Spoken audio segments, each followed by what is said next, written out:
First grade, week 12, seasons. Teachers, your TEAC state that identify the characteristics of the seasons of the year and also recognize day and night. I have a globe set up and a beach ball, and this lamp is the sun. This just gives kids real good clarity and visuals as to how that sunlight hits that earth. What I have is a yellow dot on the globe representing where we are in Texas, and you also see a yellow dot on the beach ball. I'm going to use those two examples because without the tilt of the earth, which is 23 degrees, we would not have any seasons. So I'm going to walk over to the table and I'm going to show you these two examples of the earth, one with a tilt and one without. If we picked up this beach ball and we held it straight up and down and we just moved it around the table, there would never be any seasons because everyone would have the same weather all the time. So as I do this, you can see that the sunlight hits the same places at the same intensity all the time. So there would be no seasons. You'd always have the same temperature. So I'm going to pick up the globe now, which is set on a 23-degree off that way. And there's my dot on Texas.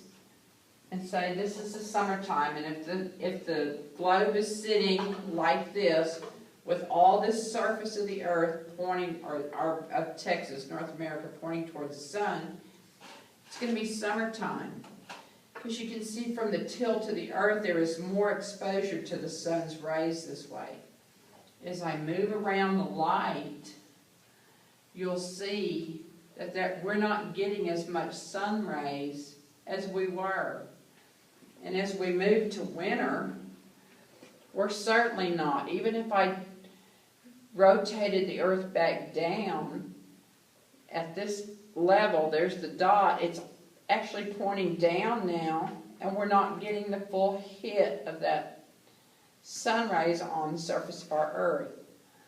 So in the northern hemisphere we might have winter, but because of where the southern hemisphere is now, like Australia, is getting summer while we're getting winter because of the tilt of the earth. I'm going to keep on moving around the table, and what I want you to do with your kids is have them hold the globes and move in a big circle around the table. And let them see where the dots are on the globe. And let them kind of get a visual in their head. When my part of the world is hitting the sun full blast, it's summer and it's hot and it's 100 degrees. When I move back over here, I'm no longer getting hit by the sun's surface. I'm pointing down and I don't get all of that hotness. I'm getting shorter days and cooler nights. So I hope that helps explain seasons to your kids. I know that's kind of basic and I'm trying not to use too big words. But this is revolution around the sun. This is the word we use, revolution around the sun. Now we're going to use the word rotate. When the earth rotates on its axis, it takes 24 hours. So I'm going to put my finger on Texas, and right now I'm in the middle of the day. The sun's straight up, and as I move with my finger, it's getting late in the afternoon, and now the sun's gone, what we call down, but it really hasn't moved. The sun is always in the same position. It's the earth that's moving. Now I'm dark. I'm holding my finger on the dot. Now I'm sleeping. Now it's beginning to be daylight. The sun is what we call rising, but it's really not rising. It's always there. It never moves. It's me that's moving. And this is the best way for your kids to understand day and night. put a dot on that globe and let them rotate it around where that lamp is. Turn the lights out in the room. So that's rotation, that's day and night.